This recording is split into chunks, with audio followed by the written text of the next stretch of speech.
Hello everyone, and welcome to another Mini Sky Tonight.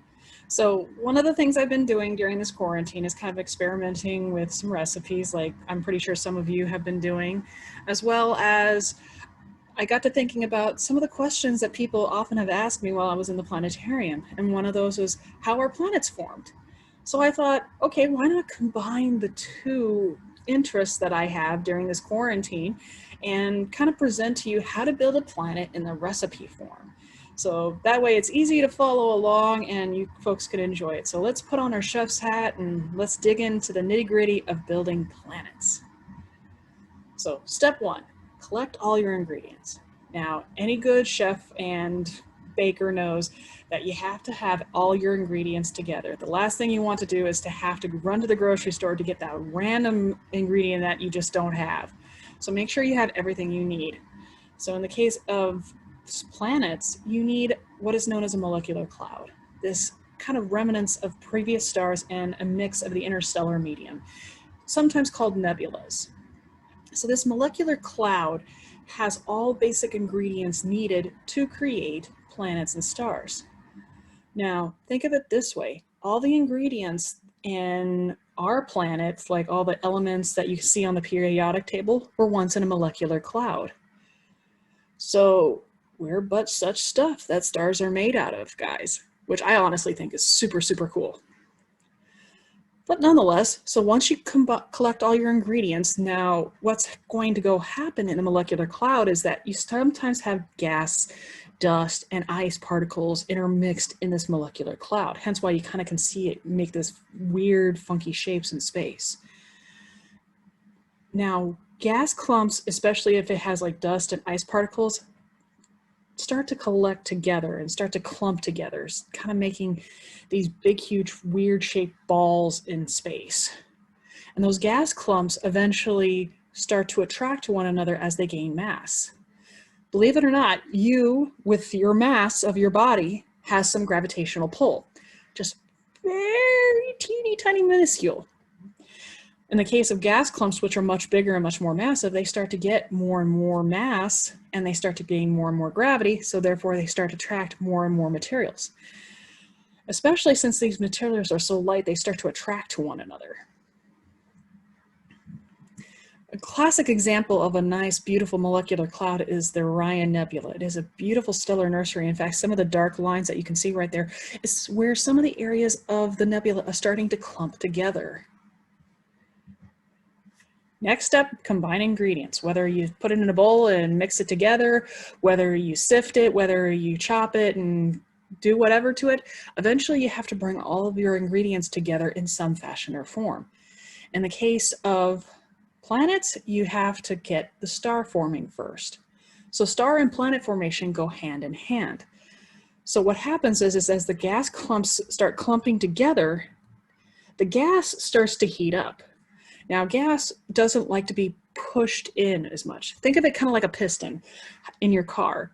The reason being why you get energy in your car is that the pistons are pressing on the gas and the gas is pushing up against it. So that's how you're able to get some energy in your car, because gas does not like to be confined. It likes to be able to be free flow wherever it chooses. So when it's confined and put under pressure, it pushes back tremendously and starts to heat up. So in this case, gravity is pulling all this material in because of the mass collecting, but it's starting to heat up because it's being pressurized to be pushed in towards the center. And so gravity and heat are playing this tug of war with one another until eventually a protostar starts to form when it starts to reach equilibrium.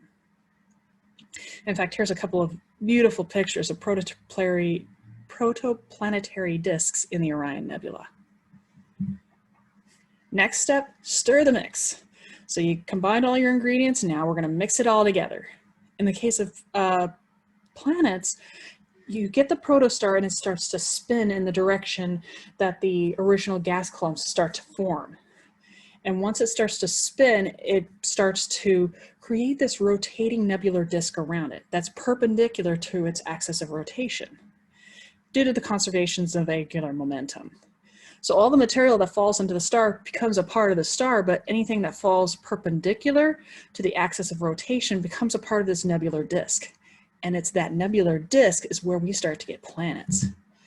So here's an example of a protoplanetary, this beautiful disk, protoplanetary disk. I promise you it is very much a tongue twister to try to say that fast. So this protoplanetary disk is perpendicular to the axis of rotation, which is that beautiful red line that you see right there. And this is where we start to get planets. Next step, heat it up to 4 × 10⁶ Kelvin. Yeah, I know that's ridiculously hot. Our ovens never go that far. And the reason being is because in space, we deal with extremes. In fact, sometimes I like to call astronomy is the science of extremes. We look at the biggest of the bigs, to the smallest of the smallest, to the hottest of the hottest, and so on. In the cases of stars, you heat them up really hot. And the reason being why in astronomy we use Kelvin is because we deal with such extreme temperatures. And Kelvin allows you to go from almost practically 0, which is absolutely dead frozen, nothing moves at all, not even on the molecular level, to ridiculously hot. So we use big measuring sticks. So in the case of stars, gravity and heat eventually reach an equilibrium and a star begins to form the fusion process. And it's through this fusion process that we start to get the high temperatures. Through this fusion process, solar wind is created, meaning it just creates these charged particles that it spews out into space. And it's through that solar wind that it pushes out the remaining gas around and saying, nope, I don't need any more material. I am a stable star. And all that is left is the protoplanetary disk and the star that is self. So here's an example looking in towards the Orion Nebula. Those 4 little stars that you see right there are brand new baby stars. So as you can see, it kind of created this beautiful canyon inside the nebula because all the solar wind from those stars pushed out the material to kind of create this open air area in the nebula that you can see the 4 stars. And the Hubble Space Telescope zoomed in close to some of these areas around the stars, and those little blips that you see right there, those are protoplanets. Those are baby planets. Next step, add seasonings. For Jovian planets, most of them that are mostly composed of gas, they just basically clean up the area around them, combine all the gases that are naturally around in the area, and they just settle down and do their own thing. Whereas in terrestrial planets and or planetesimals, they need a lot more work, especially since they're rocky, because gas is easy to move, whereas in rock takes a lot of effort. Now, there's not somebody up there to basically hammering away, so the only hammering that's being done is colliding. So huge epic collisions of literally planetary destruction forms of collisions that are going on in space during this time. It's basically a shooting gallery as these planets are starting to settle in and starting to combine to create bigger planets. So once the planet is big enough and it has nothing it has to worry about, it starts to create internal heating through nuclear processes like nuclear radiation and things of that nature, or friction because all the heavier elements sink towards the center. So think of it this way, you know how things like to sink towards the bottom? Well, heavier elements like to sink further towards the bottom. So all the iron that was in the core of our planet was originally on the top, and it started to sink down towards the center, creating friction. So this is kind of like a artist's rendition of what early Earth looked like. It was basically a shooting gallery. Everything that could be rammed into our planet could. In fact, astronomers believe that our moon was created when something about the size of Mars smacked into the Earth, and a chunk of the Earth popped off and it went into our orbit, creating our moon. Next step, poke holes to allow it to vent. For Jovian planets, they're mostly gas, so we don't worry about them because since they're so far away from the sun, there's what is known as called the frost line. So beyond that, most gases start to coalesce or start to become crystallized. So hence why many of the gas planets just don't evaporate, so to say, because they're far away enough from the sun to where they don't evaporate. Whereas in any types of materials close to the sun, like the terrestrial planets, most of the lighter gas has been blown away from the solar wind of the sun and or evaporated. So how do terrestrial planets get an atmosphere? through outgassing. So basically these thermal vents or volcanoes start to spew out excess gas that has been collected from like materials like comets and things of that nature that had gas in them and combined with the earth, and so it outgasses them. Last but not least, let's stand and allow it to cool. So all this outgassing is going on and the planet's starting to settle down and nothing else is basically ramming into it.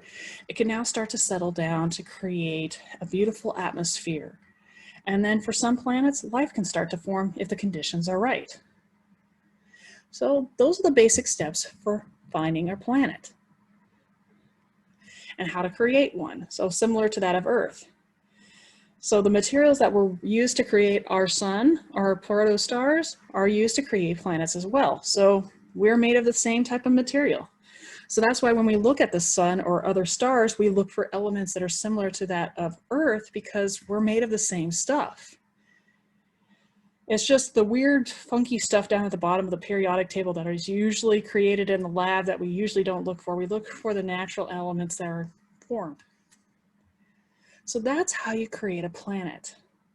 So if you have any questions or comments, leave it down in the comments below. If you have any topics of that nature, we would love to hear it from you. We would love to cover something if you're interested in.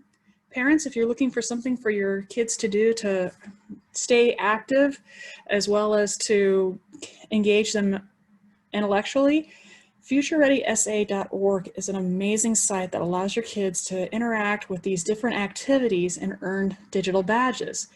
And these activities engage them in the arts and the sciences and so on, and they're fun activities to do. In fact, I was a part of helping develop the Astronomy Plus badge and creating fun astronomy activities that you could do from your own home. So think of it as learning about space in your own space, so to say.